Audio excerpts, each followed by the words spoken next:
Olá, está no ar o programa Jogo Limpo aqui na sua Imagem TV. Que alegria poder entrar agora na sua casa e falar um pouco com você sobre política, sobre economia, enfim, conversar sobre assuntos que vão interferir diretamente na sua vida. No programa de hoje nós vamos falar um pouco sobre gestão pública, casos de gestão pública e como que os municípios, os estados, o próprio nosso país está conduzindo a gestão pública nesse momento de crise, momento de dificuldade financeira para todo mundo, né? Não somente para os governos, mas para todos nós. Os meus entrevistados são o especialista em gestão pública, Anderson Pedra, e também o diretor-presidente da Prodesc, o Instituto de Desenvolvimento de Tecnologias do Espírito Santo, Renzo Colnago. O programa Jogo Limpo já está no ar. Você não vai sair daí, não é?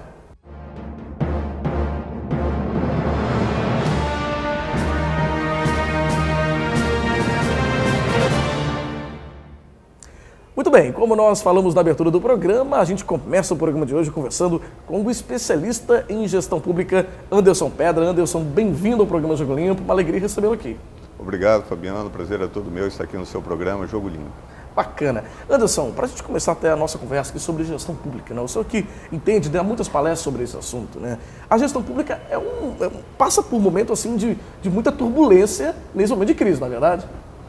Com certeza, né? Nesse momento de crise, a administração pública, cada vez ela é mais exigida, né? E essa exigência de políticas públicas, de saúde, educação, de segurança, né, em detrimento de mais exigência de política pública e escassez de recursos públicos. Ou seja, os gestores públicos terão que exercitar muito a gestão pública para poder conseguir dar uma resposta à população, né, de acordo com o que ela precisa.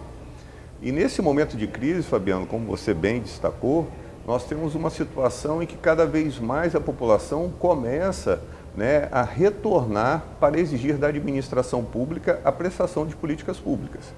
Nós temos alguns números consideráveis de crianças, alunos que estão retornando da iniciativa privada, ou seja, estudavam no ensino privado e agora, por momentos de crise, dificuldades, né, seus familiares vêm obrigados a estar matriculando esses jovens, essas crianças, novamente na rede pública.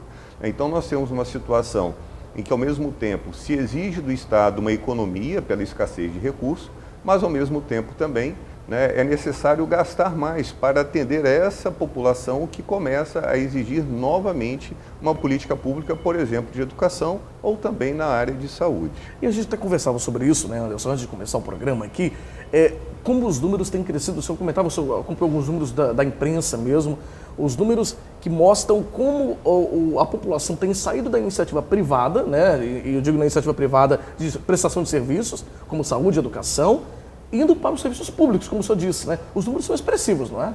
Sim, são números expressivos, né? No início desse ano saiu uma reportagem, né, nos veículos de comunicação dizendo que cerca de 2.500 alunos, né, novos estariam retornando do ensino privado para o ensino público. Observe só quantas salas de aula, quantos professores, né, quantos pedagogos tiveram que ser contratados, designados pela administração pública para atender esses 2.500 novos alunos.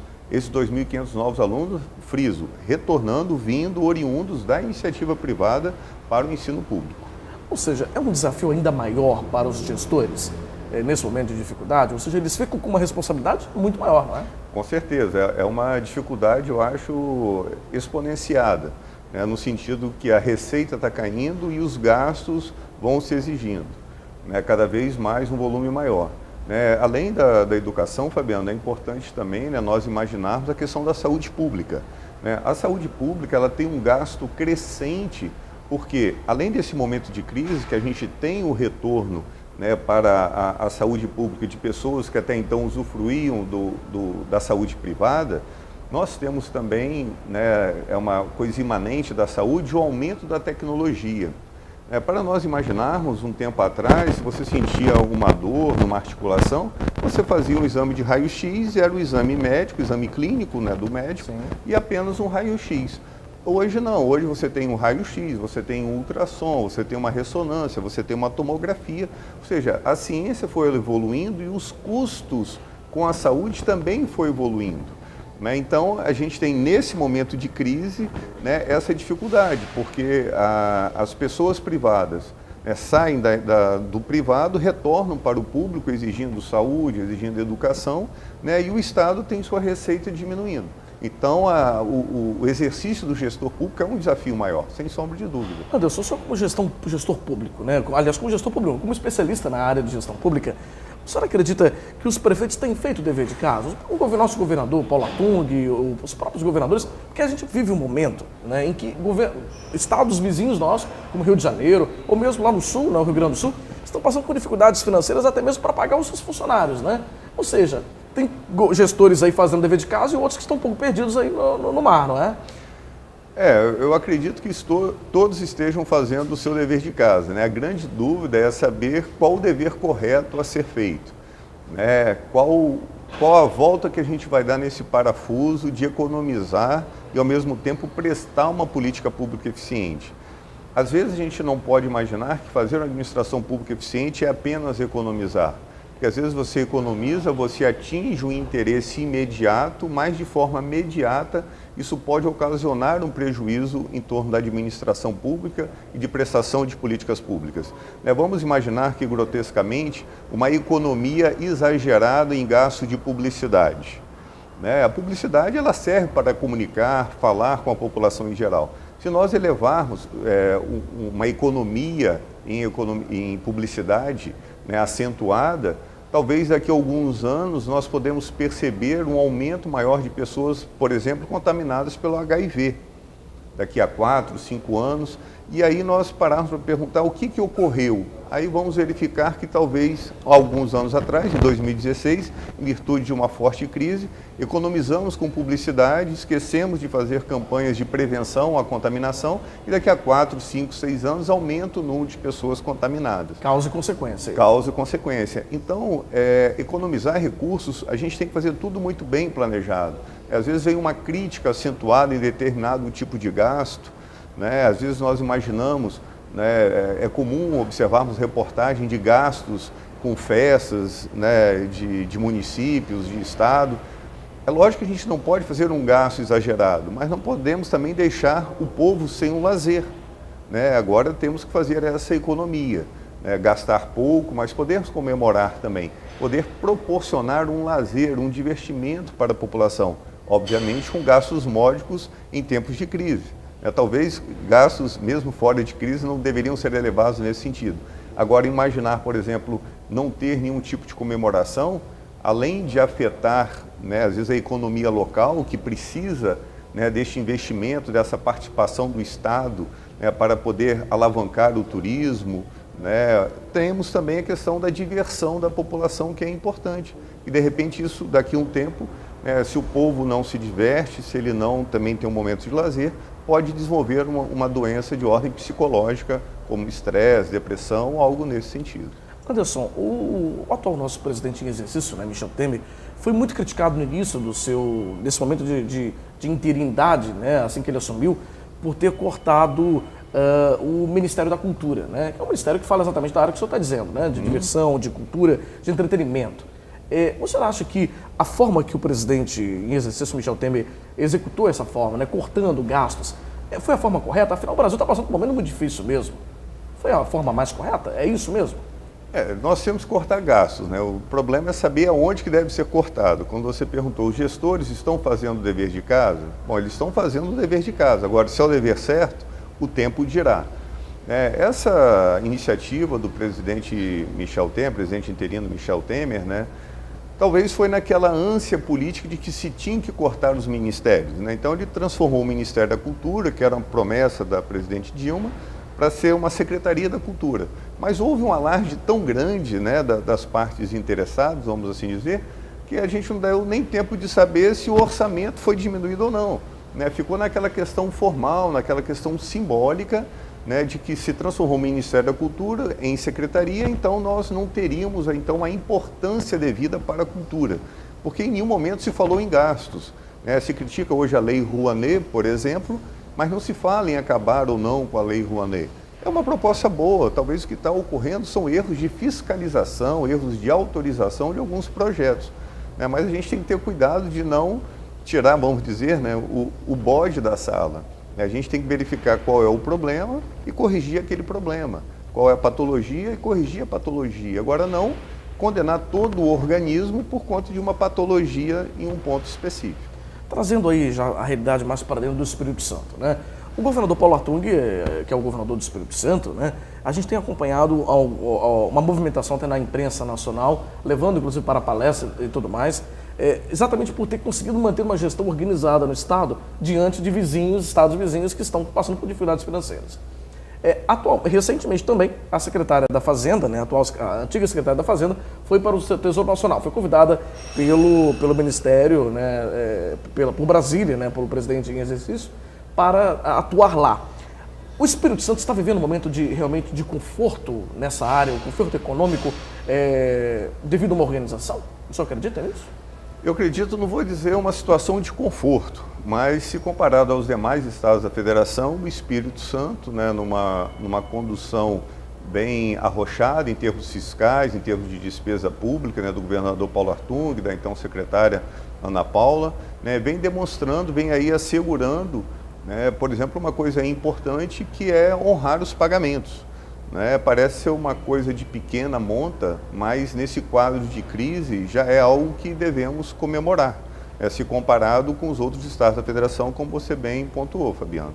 Agora, é necessário continuar, né, nessa política de gestão, nessa política de crise, está sendo bem conduzida pelo governo do estado do Espírito Santo, né, por alguns prefeitos também aqui do estado, e a gente continuar, porque a crise ela não ainda deu sinais de mudança.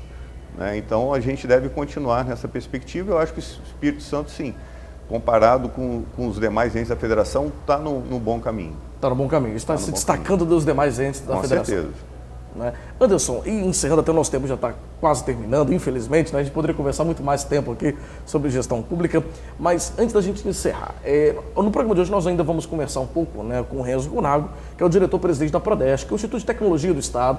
A gente vai conversar um pouco sobre a questão das novas tecnologias, como elas podem ajudar os gestores a economizarem também, né? Redução de papel e tudo mais. Você acha importante essa forma de alterar, de substituir os papéis por meios da tecnologia, né, por computadores e tudo mais? Sim, além dessa questão de gasto que deve ser verificada, sempre com vetores, com indicativos, né, hoje o tempo é moderno, né, a juventude exige, né, a população cada vez mais é dinâmica, estamos na era da velocidade, na era da informação, né, os aplicativos, as transparências, né, o governo do Estado do Espírito Santo, ele é alvissareiro nessa política de transparência por meio de seu portal. Então nós temos sim que buscar, esse é um passo importante em termos de gestão pública, é você poder conversar de forma mais rápida com essa população ter uma resposta também, né? Não adianta só abrir um canal virtual, esse canal tem que ser de ida e de vinda, então tem que ter esse diálogo constante e rápido. Né? Essa tecnologia, essa troca de arquivos de papel pela tecnologia, por aplicativo, sempre é muito bem-vinda. Tá certo. Anderson, eu quero te agradecer muito pela entrevista, por ter aceito o nosso convite, ter vindo ao programa Jogo Limpo, conversar um pouco sobre gestão pública, né? Momento de dificuldade no nosso país, momento de dificuldade no Espírito Santo e para os municípios. E a gestão pública, como o senhor já disse aqui na sua entrevista, é muito importante para a boa gestão, vamos dizer assim, a boa gestão pública para a gente sair desse momento de dificuldade. Muito obrigado, Anderson. Obrigado, Fabiano. Eu que agradeço estar aqui com você no Jogo Limpo. Estou sempre à sua disposição. Um grande abraço para você. E a gente vai por um rápido intervalo. Você não sai daí, que já já a gente está de volta.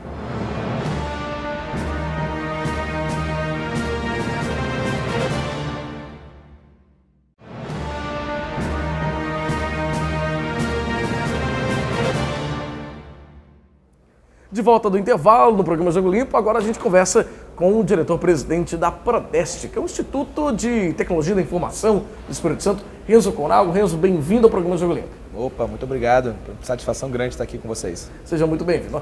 Renzo, no programa de hoje estamos falando sobre gestão pública, né? Sobre como melhorar ainda mais a gestão pública. E a gente traz aqui alguns exemplos, né, de sistemas que você tem desenvolvido dentro da Prodeste para o governo do Estado do Espírito Santo, para melhorar a gestão pública e deixar mais próxima até mesmo da população, não é isso? Exatamente. Bom, primeiramente tem sido um prazer desenvolver esse projeto lá na Prodeste. Para mim é uma experiência relativamente nova a gestão pública. Eu assumi lá a diretoria da Prodeste em janeiro do ano passado, um convite do governador Paulo Artung para um desafio bem bacana, que é de trazer tecnologia, inovação e processos inovadores para dentro da gestão pública do governo do Espírito Santo. Nós lançamos um programa de governo eletrônico, que na verdade é um conjunto de projetos e ações que nós estamos desenvolvendo lá na Prodeste, em parceria com diversas secretarias e autarquias do governo, que é justamente uma forma de modernizar o Estado, é um dos caminhos de modernização e também de, vamos dizer assim, reinvenção da forma com que o Estado se relaciona com empresas e cidadãos, né? Sempre pautado na tecnologia da informação e no uso das novas tecnologias. Dentro desses programas, desses projetos que estão sendo tocados, você comentou comigo sobre um bem interessante que é o ES na palma da mão. Ou seja, o cidadão vai ter acesso a todos os serviços dentro de um aplicativo, é isso? Exatamente. Inclusive, nós estamos na fase de teste do aplicativo sendo desenvolvido pelo time da Prodeste. Tenho participado pessoalmente, ativamente desse projeto, que é um projeto que, na minha opinião, na minha visão, ele realmente tem um potencial grande de trazer mudança para a vida da população. Que nada mais é do que você trazer para a palma da mão facilidades e serviços do governo que antes deveriam ser consumidos, vamos dizer assim, pela população presencialmente ou em diversas plataformas, né? Existem serviços do governo que já são prestados online, mas eles estão em ferramentas diferentes, em plataformas diferentes, em formatos diferentes. E o nosso trabalho está sendo trazer isso para um lugar único, com um login único, onde o cidadão possa se logar com uma conta social, por exemplo, com o Facebook, e possa consumir serviços do Detran, serviços da Secretaria de Segurança Pública, da Polícia, da Saúde, notícias do Estado, Diário Oficial, uma série de serviços numa experiência facilitada de consumo. Dentro desse serviço, assim, vamos exemplificar até mais alguns. Por exemplo, o cidadão está querendo uma certidão, vamos dizer assim. Ele vai conseguir fazer pelo aplicativo? Sim. O aplicativo ele conta com diversas integrações com esses serviços. Um dos serviços, por exemplo, na linha de certidão que nós estamos colocando no ar, que vai entrar nas primeiras versões, é a possibilidade da pessoa emitir uma certidão, um atestado de antecedentes criminais. O cidadão vai poder emitir uma certidão ou consultar a veracidade de uma certidão que talvez tenha ali em mãos, né? Tudo isso pelo aplicativo? Pelo aplicativo. Outros serviços muito bacanas que vão estar consulta de pontos da carteira de motorista, consulta de multas no veículo ou restrições do veículo, a possibilidade dele emitir ali naquele momento, na palma da mão, um boleto para poder regularizar a situação de um veículo, ele vai poder consultar informações sobre medicamentos disponíveis na farmácia cidadã, consultas ao Diário Oficial, a agenda do governo. Nós colocamos uma ferramenta onde todas as agendas do governo vão estar centralizadas no lugar único. Então, as agendas da Secretaria de Turismo, Secretaria de Cultura, do Gabinete Governador e diversas outras agendas vão estar disponíveis ali na palma da mão de forma simplificada. Outros programas, Renzo, que estão sendo desenvolvidos pela Prodeste, outros sistemas que para melhorar essa situação, porque a gente até comentava sobre isso antes de o programa entrar no ar, né?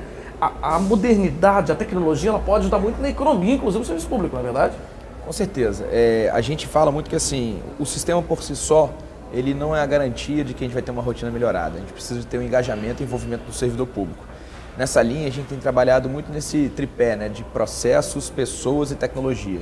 Então, a Prodeste tem sido, vamos dizer assim, um hub ali das questões tecnológicas, né? Trazemos os sistemas já funcionam na Prodeste, nós temos um data center lá funcionando ali na Estrada do Suá, com os diversos sistemas governamentais, a nuvem do governo está ali. O nosso trabalho tem sido trazer inovações e as melhores práticas de tecnologia da informação para melhorar esses sistemas. Então a gente está trabalhando num projeto de integração de sistemas, né, para fazer convergência de dados, para melhorar aí o trânsito informacional dentro do governo e alguns outros, né, o próprio processo administrativo eletrônico.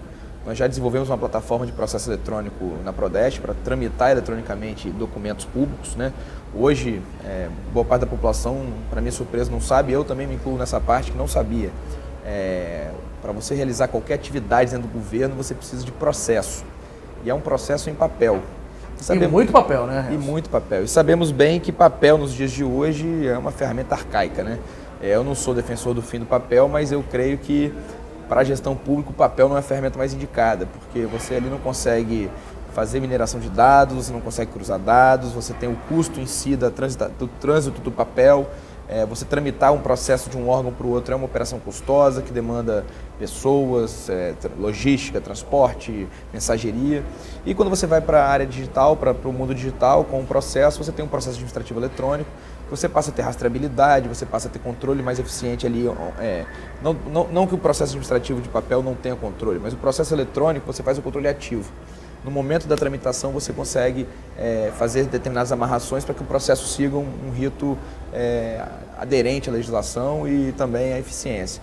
Então, assim, o processo administrativo eletrônico eu tenho defendido e e boa parte do governo também já está alinhado em relação a essa ação, que é uma ação grandiosa, porque envolve todas as estruturas do governo. O processo administrativo eletrônico, ele é sim uma grande ferramenta para trazer eficiência para a gestão pública, assim, eficiência e controle. Né? Dentro ainda dessa questão das novas tecnologias, né, existe também o portal de transparência que vai dar literalmente, mais transparência na relação população e governo do Estado, é isso? Exato. A gente, logo no começo da gestão, no ano passado já, iniciamos as ações para fazer a migração do portal de transparência, um novo portal, mais moderno, né? Lembrando que o governo do Espírito Santo, ele é primeiro em transparência pelo próprio Ministério Público, pela Controladoria Geral da União, é 10, o portal de transparência ele tem nota 10, mas o secretário de transparência ele tem uma visão clara que não é porque a gente está em primeiro que nós não temos que fazer inovação, né? Então fizemos diversas reuniões e montamos um projeto muito bacana, que é o novo portal de transparência, que traz recursos muito mais avançados e com tecnologias muito mais modernas. O algoritmo de indexação para facilitar a busca do cidadão ali, informações sobre execução contratual, lista das escolas do Espírito Santo por localidade, dos postos de saúde, das delegacias, listagem das obras em andamento no Espírito Santo, quanto foi o valor empenhado, o valor executado, o estágio da obra. A gente tem uma série de recursos novos que vão, sem dúvida, trazer mais informação para a população, ainda mais para que a população possa exercer o papel dela de fiscalizar e ser ativo ali junto com o governo. Todos ligados aos gastos, né, do governo, ou seja, quanto que o governo gasta com as obras, com os contratos, os aditivos, todas as informações vão estar lá. Sim, a gente tem esse viés forte da informação financeira, mas também colocou no portal informações sobre serviços. Então, assim, a gente entende que o fiscalizar, do ponto de vista financeiro, é uma das formas de fiscalização. Você pode fiscalizar se aquela delegacia está com um delegado, se aquele hospital está com um médico, né? Você tem N outras formas. O Portal de Transparência Novo está nessa linha. Junto com o Portal de Transparência, a gente tem um aplicativo que já foi disponibilizado para a população, que chama Fiscal Cidadão, onde o cidadão pode realmente ser o fiscal do governo do Estado, que pode, pelo smartphone, Android ou iPhone, ele pode tirar uma foto, fazer uma denúncia que cai direto na ouvidoria do Estado. Né? Quem está em casa assistindo a gente agora pode baixar o aplicativo, já está disponível. Exatamente. Você pode entrar na Google Play ou na App Store, digitar lá Fiscal Cidadão Governo do Espírito Santo. É um aplicativo bem simples, né? Onde o cidadão pode denunciar ou até mesmo tirar dúvidas sobre o funcionamento do governo ali na palma da mão, e isso cai você coloca o seu e-mail ou pode fazer anonimamente. Colocando o e-mail, a ouvidoria faz um acompanhamento, você recebe um login e senha, você pode acompanhar como é que está o status da sua demanda na ouvidoria. Né? Tá certo. E agora, recentemente, a Prodeste realizou também, Enzo, um evento, uma semana, né, de tecnologia da informação para conscientizar sobre o uso das novas tecnologias, não é isso? Exatamente. A gente trabalha um viés forte de conscientização, né? Porque quando você fala do novo, novas ferramentas, novas tecnologias, a gente tem que entender que a sociedade não é todo mundo que está ali 100% do tempo lendo e pesquisando sobre o novo Uber ou o novo EasyTaxi, né? A nossa ideia é que a gente consiga ter ferramentas também dentro do programa de governo eletrônico que conscientizem e trazem informação para os servidores públicos e mesmo a população. Então, a Semana de Conscientização do Uso das Novas Tecnologias, que foi uma lei muito bacana, produzida pela deputada Luzia Toledo, ela é um importante instrumento para pautar essa discussão dentro do governo, e esse ano nós realizamos o evento em 2 dias na Prodeste. Foram 2 dias de debates muito bacanas, né? Foram basicamente mesas redondas que nós realizamos, dividido em 2 dias. Um dia com debates no universo da gestão pública e no outro dia com debates no universo da participação do cidadão e nas ferramentas que o governo tem disponibilizado para a população, nesse novo viés aí de cidadão mais próximo dos governos. Né? Foram palestrantes lá com grandes, inclusive renomados, né, de grandes empresas, Microsoft e tantos outros. Tivemos Microsoft, Oracle, o Instituto Gartner, que é um dos maiores aconselhadores de TI do mundo, a empresa, o pessoal do Elo Group, a Lecom, que tem feito um trabalho muito bacana na Prefeitura de Santos em digitalização da Prefeitura. Foram 2 dias bem bacanas.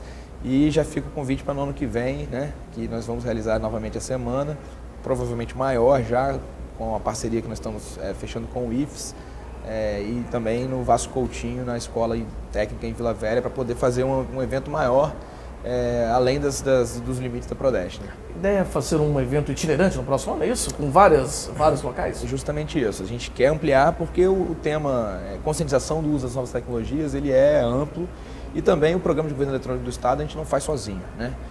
Ele é resultado de diversas parcerias. O IFES é um grande parceiro, inclusive. Nós já realizamos, quando nós realizamos o Hackathon no ano passado, que é uma maratona de programação, o IFES foi um grande parceiro, nos apoiou e teve a presença de professores e alunos. E assim, o tema ele é transversal.